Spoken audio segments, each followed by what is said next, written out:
So why why do we need blockchains if digital signatures seem to do something very similar? And the reason is the following. If I give you a digital signature, I can prove that there's this digital signature and it is a message authenticated by whoever has this secret key and so on. But it's impossible for me to prove to you that a certain message has not been signed. Imagine I tell you, my neighbor never signed the number 5. And then you say, oh, your neighbor never signed the number 5. So how can you convince me that this is the case? And I never saw it. Maybe he did it in his basement. I don't know, but I'm pretty sure he never did it. So if you have a digital signature, you can prove that this is a valid document. But that a certain document has not been signed is impossible to do using digital signatures alone.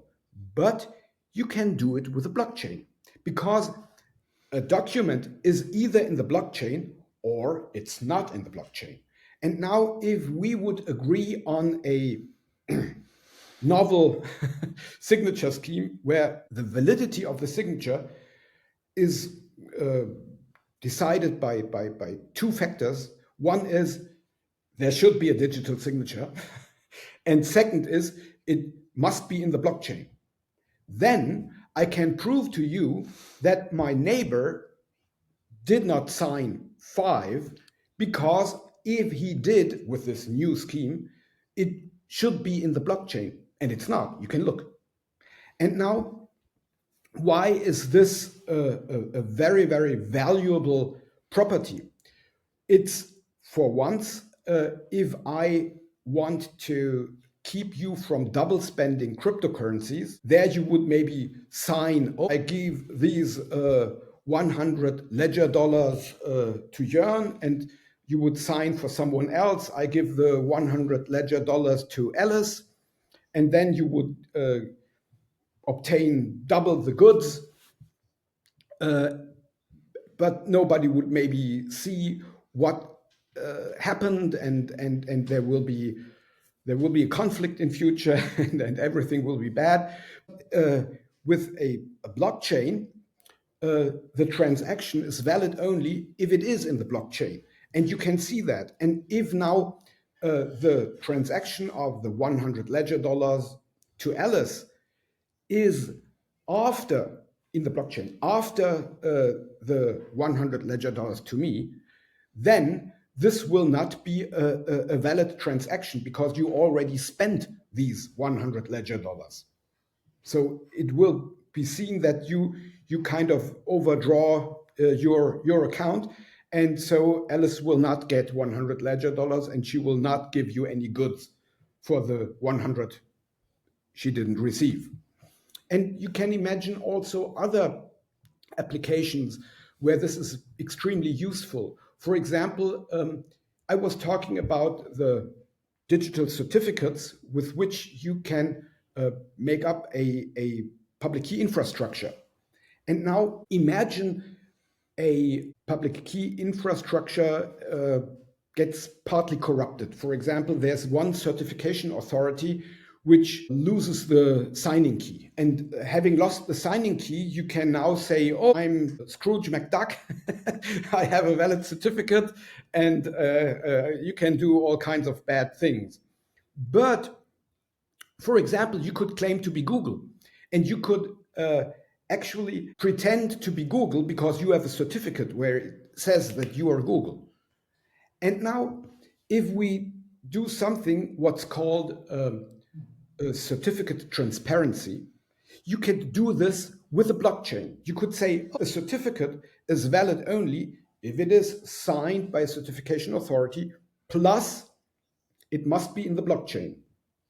Then Google could look through the blockchain every day, and if they see hey, there's a certificate for Google and we didn't issue this, so there seems to be something wrong. The public key infrastructure seems to be corrupted, we have to do something, and then they could revoke this certificate.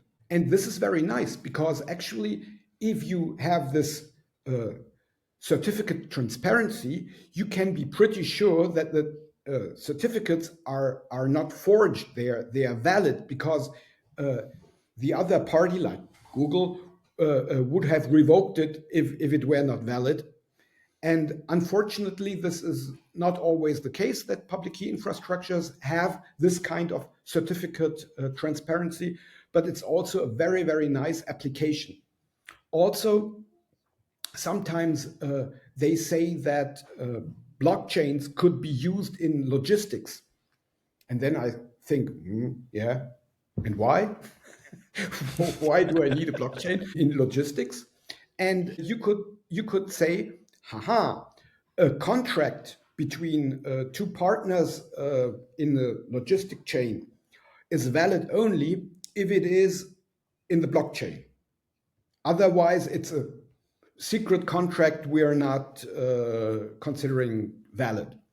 And then you could prove that, for example, you source only oil from small farmers.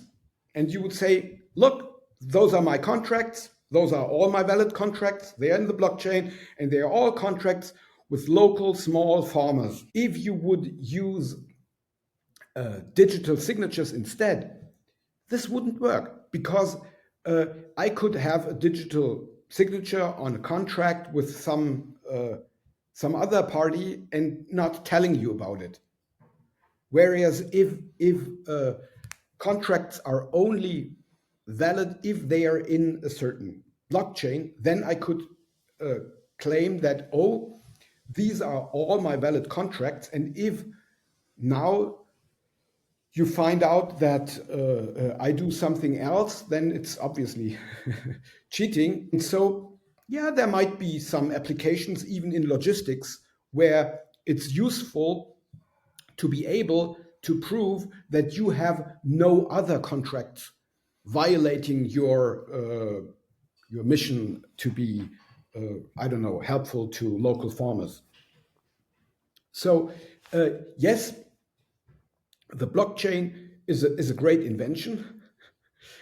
It has applications, but there were some times where people, I don't know, sold iced tea with blockchain, and this was clearly a time where it was overhyped, and maybe that's the time where I did say that for many applications, you don't need a blockchain. For many applications like iced tea, you can do it without blockchain. But still, there are interesting applications, and all those applications do have in common that you need to be able to prove that a certain thing does not exist.